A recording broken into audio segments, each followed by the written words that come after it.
with thanks to my Patreons, Karol Smaczynski and Uncle Chop Chop. Thank you for supporting the channel. Hello, hello, hello, and what is all this then? I don't know why I said that. Nobody says that in this country deliberately. Anyway, welcome to the introductory episode of Hacking the Katana. This here is a BOSS 110 Bass Katana. If you don't know anything about this amp, you will by the time we're through with this series. My friend, Uncle Chopper, hello Chopper, how are you mate? Uncle Chopper has recently gone out and bought himself a BOSS Katana Mark II, the one for the guitars. And I figure, do you know what? I like the sound of that guitar amp so much, I think I might try the bass version. I bought this one as a present from me to me for Christmas. This is mine. BOSS has not given this to me or compensated me in any way. They don't know I exist. This here is just my amp. I thought it'd be really interesting to document my journey using this amplifier and setting it up. You might be thinking, but Alfie, it's just an amplifier. What do? Well, no. You see, it's kind of packed with rainbows and fairies and Dio. It's got so much stuff in it. I say in it, it's probably in the software. But there's so much customization in the amplifier. I think I'm going to throw away my pedal board. I don't need my pedal board. Wild.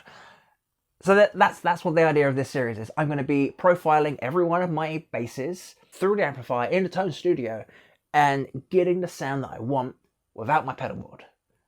That should be really interesting.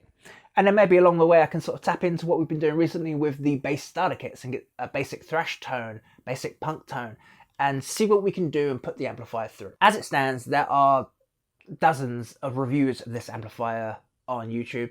I won't review it outright because I think those videos cover a lot of the bases. A lot of the bases, yes, they cover all of the bases.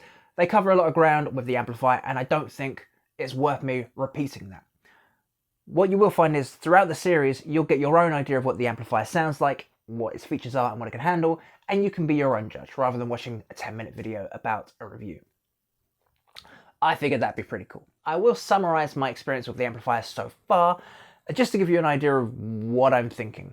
While it's pretty damn good, there are a few quality of life issues that really piss me off. For my personal application, I wanted a really good quality sounding bass amp with all the bells and whistles, everything. I didn't want to buy another bass amp in 15 years time. And that's why I chose this one in particular. However, like I say, there are some quality of life issues. While I think the amp sounds pretty damn good, and in my case, I feel like it's 95% of the way there for what I want, some of the sounds could be a little bit too digital or emulated. They don't sound authentic, at least not to my ears, like the tube stuff, the vintage stuff, which we can take a look at. On top of the amp is a button called Shape. This is a generic EQ curve before the EQ section. If you look in the manual, it just simply says, the Shape button adds a different tonal character to the amp sound. Pressing the button toggles between three types, green, red, and orange. The effect is off when the indicator is dark. These three colours don't mean anything to me, and there's no explanation for what they actually do. I did hear from one of the reviews, this kind of acts like the Ampeg ultra low and ultra high button. One setting boosts the low end, one boosts the high end, and then one boosts both of them together. I'm not sure, we'll figure that out together. Continuing on with EQ, the main equalizer section is a little bit lacking in terms of performance. I don't really like the way it sits. The low mids and high mids, really good option, really necessary for bass players, and that in particular is highly customizable. But the generic bass boost and treble cut or treble boost, I don't like those. I feel like they should be parametric or even a graphic, something a bit more hands-on. There is a graphic EQ in the amplifier. We'll talk about that a little bit later. It's digital. Moving on, you can only have 2 effects per profile at the same time. The thingy-bob, the sales pitch. The sales pitch says you can have four independent effect sections. Kind of, but it's 2 in practice because you have a compressor, a drive. They're effects, but they're not effects. And then you have your 2 modulation type effects. So you only have 2 modulation type effects. And of those effects, the time-based effects, your reverb and your delays, they only sit on effects channel 2. So you could put a chorus on effects 1 and a delay on effects 2. But you couldn't put a delay on effects 1 and then a chorus, if that makes sense. Bit weird they've locked it down that way. Moving on, the amplifier only has 6 profiles. There are only 6 buttons on the amplifier to cycle through your profiles. Yeah, you can create your own digital profiles, which we're going to do, but if you're gigging and you have different basses and different songs and different effects, you can look at the Helix stuff and the Line 6 stuff, and they have unlimited amounts of profiles and settings. This only has 6 onboard profiles. Weird. Okay, but it's something. Okay. Then lastly, there's no tuner. I watched loads of reviews about the amplifier. They all mentioned there's no tuner. I didn't think that was a big deal. But you know what? It is. It is a big bloody deal. I now have to rip my tuner out of my pedal board, plonk it onto the amplifier, having a cable hanging off in the effects loop or whatever, and then rip up another power supply, plug that in, and double my amount of cables. This is ridiculous. This is a very poor user experience. Terrible. I don't know why you can't put a tuner in it.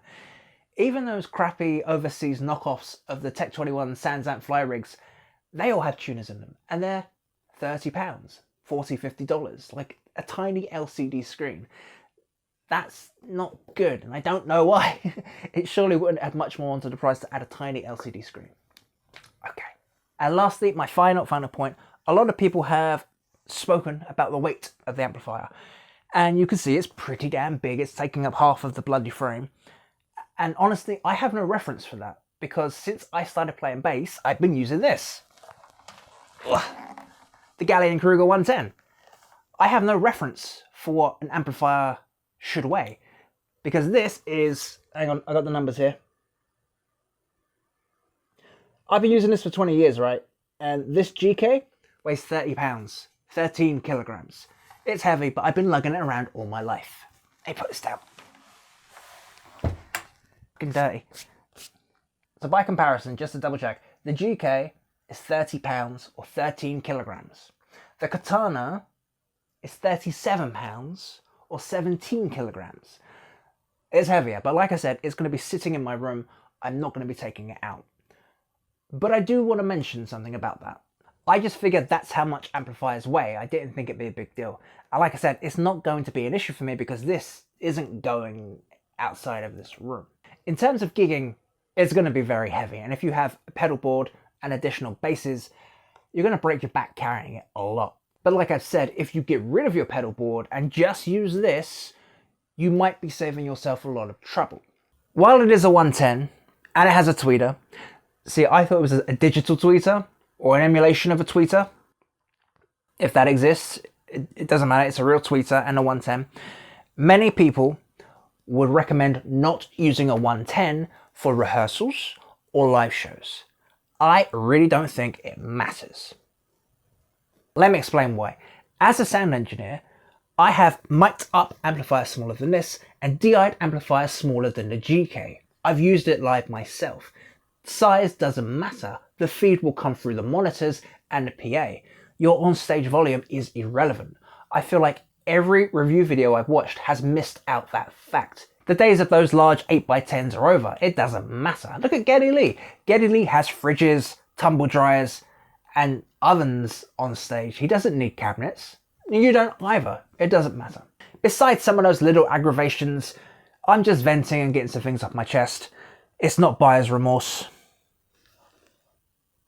It's not buyer's remorse. I love it. It's really good. I do love it. It's brilliant. It's fantastic. And I can't wait to show you what it's capable of. And getting rid of my pedal board, maybe. We'll see. In the next video, I will be setting up a profile for my Lakland 4401, showing you what sound I already have, and then what we can get out of the Katana. I feel like that's a good starting point. I've given you my impression of the amplifier, what I like and what I don't like about it. And in the next video, I will be creating a profile for my Lakland 4401 before Katana and after Katana. AC, AK, BK, BK, AK, BK, AK. We're going to do that.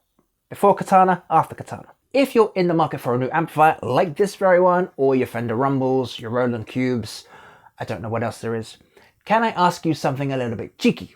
I'm going to be cheeky. It's a new year, it's a new me, it's a new you, so I'm going to be cheeky. In the description down below, are links to Reverb.com and Amazon.com. If you would be making a purchase on either of those sites, can I ask you, and be cheeky, to use my links in the description? I know it's cheeky and I make no apology for it. If you don't ask, you don't get. If that's a little bit too much out of your league, there's always Patreon, which starts at $2 a month. And with that, I'll see you next time and we get to tuning and hacking the katana.